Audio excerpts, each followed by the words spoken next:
বিসমিল্লাহির রহমানির রহিম। সম্মানিত দর্শক ও শ্রোতাবিন্দু, আসসালামু আলাইকুম। আশা করি যে যেখানে আছে ভালোই আছেন।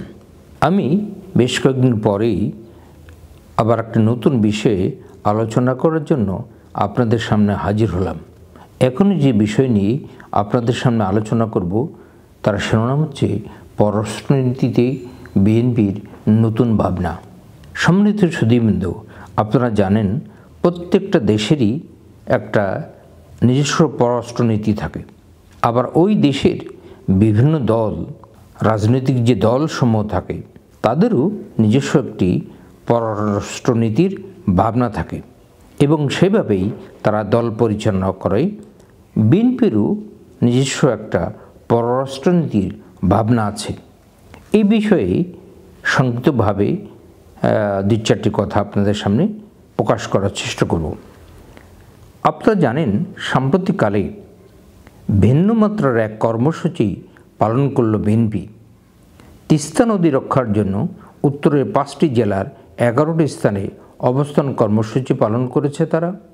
এখন শুষ্ক মৌসুম, তিস্তা মৃতপ্রায় সেই তিস্তা নদীর পাড়ের বালুকাময় চরে প্যান্ডেল তাঁবুঘাটি 2 দিন ধরে বিএনপি নেতাকর্মীরা অবস্থান করছিলেন। নদী রক্ষার জন্য জনসভা হয়েছে, দিনভর মানুষজন নিজেদের মধ্যে কথা বলেছেন, নেতাদের ভাষণ শুনেছেন। অভিনব ওই ধরনের কর্মসূচি এর আগে তেমন দেখা যায়নি। অবশ্যই দেশের নদ নদী পরিবেশ রক্ষার উদ্যোগ বিএনপি আগেও নিয়েছে। দলটির প্রতিষ্ঠার সময় থেকেই এমনটা আমরা দেখে আসছি। বিএনপির প্রতিষ্ঠাতা রাষ্ট্রপতি জিয়াউর রহমান সারা দেশ ঘুরে 26,000 কিলোমিটার খাল খনন বা পুনরুদ্ধার করেছিলেন। এবারের জাগো বাহে তিস্তা বাঁচাই কর্মসূচি বিএনপির পরিবেশ বান্ধব অবস্থানের কথায় মনে করিয়ে দেয়। বিশ্বের উদারপন্থী সামাজিক গণতন্ত্রী বা মধ্যপন্থী বামেরা সবসময় পরিবেশ প্রকৃতিকে রাজনৈতিক কর্মসূচিকে গুরুত্বপূর্ণ স্থান দেয়। বিএনপিও তাদের মতোই সবসময় পরিবেশকে গুরুত্ব দিয়েছে। তবে জাগোবাহে তিস্তা বাঁচাই নেহাতি পরিবেশ বা নদী রক্ষার কর্মসূচি ছিল না। এখানে রাজনীতিও আছে, পররাষ্ট্রনীতিও আছে। এই সমাবেশ থেকে সরকারের প্রতি বার্তা দেওয়া হয়েছে, সেই সঙ্গেই প্রতিবেশী ভারত ও চীনকেও বার্তা পাঠিয়েছে বিএনপি ভালোভাবেই তিস্তা রক্ষার সঙ্গে নিজেদের কৌশলগত অবস্থান পরিষ্কার করেছে। প্রথমত, উত্তরবঙ্গে জনসাধারণের সামনে জনস্বার্থ সম্পৃক্ত বিষয় নিয়ে উপস্থিত হয়েছে। তিস্তা উত্তরবঙ্গের মানুষের জীবনে জীবিকার সাথে গভীরভাবে জড়িত। এই তিস্তা নিয়ে ভারত সবসময় বাংলাদেশকে বঞ্চিত করেছে। শুষ্ক মৌসুমে তারা পানি আটকে রেখে গোটা উত্তরবঙ্গে তিস্তা অববাহিকায় এক মরুময় পরিবেশের সৃষ্টি করে। আবার বর্ষায় পানি ছেড়ে দিয়ে সমগ্র অঞ্চলে প্লাবিত করে সৃষ্টি করে দুর্ভোগ দুর্দশা। এ নিয়ে উত্তরবঙ্গের প্রত্যেক মানুষের মনে ক্ষোভ আছে। এই জাগোবাহে তিস্তা বাঁচাই অবস্থান কর্মসূচির মধ্যে দিয়ে বিএনপি আগামী দিনের পররাষ্ট্রনীতির কিছুটা আভাসও পাওয়া যাচ্ছে। গত 5ই আগস্ট 2024-এর পর বিএনপির সতর্ক অবস্থান নিয়ে অনেকেই সমালোচনা করছিলেন।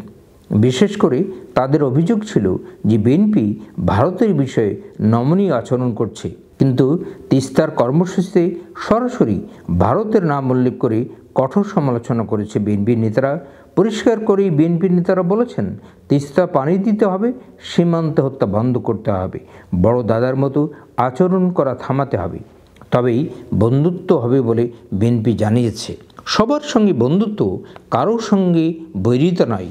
প্রয়োজন হলে বিএনপি তাঁর এই পররাষ্ট্রনীতি পর্যালোচনা করবে বলেও সমাবেশে নেতাদের বক্তব্য থেকে আভাস পাওয়া যায়। তিস্তা পাড়ের ধুধু চরগুলোতে লাখো মানুষ সমাবেশ হয়েছে বলে জানা যাচ্ছে। বলা যায়, তিস্তা রক্ষার পাশাপাশি বিএনপি ওই অঞ্চলে বড়সড় একটি সমাবেশ করে ফেলল।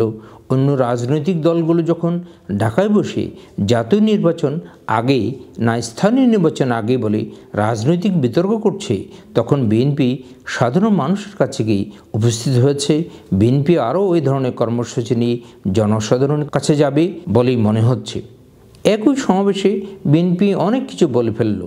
নির্বাচন চাইলেও দ্রুত সময় ভারতের কঠোর সমালোচনা করল, আবার চীনকে আস্থা নেওয়ার জন্য প্রতিশ্রুতি দিল তিস্তা মহাপ্রকল্প বাস্তবায়নের।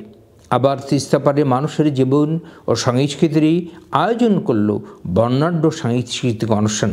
কিছুদিন ধরে দেশের বিভিন্ন স্থানে সাংস্কৃতিক অনুষ্ঠান বন্ধ করার সংবাদ পাওয়া যাচ্ছিল, কিন্তু তিস্তা পাড়েই সাংস্কৃতিক অনুষ্ঠান করে বিএনপি জানিয়ে দিল দেশের বৃহত্তম দল হিসেবে সাংস্কৃতিক কর্মকাণ্ডের প্রতি তাদের অবদান ও সমর্থন অব্যাহত থাকবে।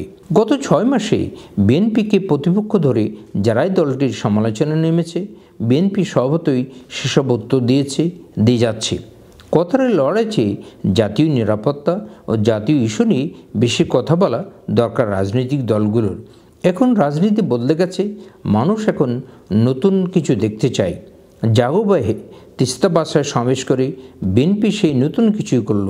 একদিকে অহেতুক ভারতের সমালোচনা করে ইস্যু ধরে দ্বিপক্ষীয় বিষয়ে সমালোচনা করেছে, অপরদিকে বিএনপি এই সমাবেশে প্রচলিত রাজনীতি থেকে বেরিয়ে আসারও কিছুটা বার্তা দেয়। সম্মানিত সুধীবৃন্দু, আমিও তখন আলোচনা করছিলাম পররাষ্ট্রনীতি, বিএনপির নতুন ভাবনা। আমি আর দু একটি কথা বলি, আজকের আলোচনাটি এখানেই সমাপ্তি টানব বলে আশা করছি। আপনারা জানেন যে বাংলাদেশের পররাষ্ট্রনীতির একটি অন্যতম বৈশিষ্ট্য হলো যে সবার সঙ্গেই বন্ধুত্ব, কারোর সাথেই বৈরিতা নয়। আপনারা জানেন যে বিশ্ব সবসময় পরাশক্তিগুলোর পক্ষে বিপক্ষে থাকে, কিন্তু বাংলাদেশ সবসময়ই একটি নিরপেক্ষ অবস্থান ধরে রেখেছে পররাষ্ট্রনীতিতে। এবং বিশেষ করে বিএনপির পক্ষে বিপক্ষে বিভিন্ন আলোচনা সমালোচনা হচ্ছিল। বিশেষ করে কিছু লোক বিএনপির বিরুদ্ধে সমালোচনা করছিল এই বলে যে তারা ভারতের ব্যাপারে নমনীয়। কিন্তু সাম্প্রতিককালে যে তিস্তার পাড়ে বিএনপি যে সমাবেশ করলো, তাতে স্পষ্ট করে বলে দিয়েছে যে তিস্তার পানির ন্যায্য হিসাব ভারতকে দিতে হবে। এবং এ সংগত বিষয়ে আরও বিএনপি উল্লেখ করেছে যে চীনের যে একটি মহাপরিকল্পনা আছে বাংলাদেশের তিস্তা বিষয়ে, এ প্রয়োজন হলে এই মহাপরিকল্পনায় বিএনপি অবস্থান নেবে। এখন পরিবর্তিত রাজনৈতিক পরিস্থিতিতে আন্তর্জাতিক বিশ্বের সাথে তাল মিলিয়ে তার পররাষ্ট্রনীতি বাংলাদেশ যেমন তার মতো করে সাজাবে, ভবিষ্যতে, বর্তমানে এবং আগামী দিনে যদি বিএনপি রাষ্ট্রীয় ক্ষমতা আসতে পারে, তাহলে তাদের পররাষ্ট্রনীতিতে আমূল পরিবর্তন ঘটবে। এই তিস্তা কর্মসূচির মাধ্যমে বিএনপি এটা প্রমাণ করে দিয়েছে। তো সম্মত সুধীবৃন্দ, এই বর্তমান পরিস্থিতিতে এবং পরিবর্তিত রাজনৈতিক পরিস্থিতিতে বিএনপির পররাষ্ট্রনীতিতে যে একটি নতুন পরিবর্তনের বা নতুন ভাবনার আশা দেখা যাচ্ছে, এটা যদি বিএনপি রাষ্ট্র ক্ষমতা আসে, তাহলে এটার প্রতিফলন হয়তো আমরা আরও দেখতে পাব। এই মুহূর্তে আমি এই বিষয়ে আর কিছু বলতে চাচ্ছি না। ভবিষ্যতে সুযোগ হলে দেশের পররাষ্ট্রনীতি এবং বিএনপির পররাষ্ট্র ভাবনা নিয়ে আরও কথা বলার চেষ্টা করব। আজকে এই পর্যন্তই। আপনাদের সবার সুস্বাস্থ্য কামনায় আজকের বক্তব্যটি, আলোচনাটি এখানেই শেষ করছি। আপনাদেরকে অসংখ্য ধন্যবাদ।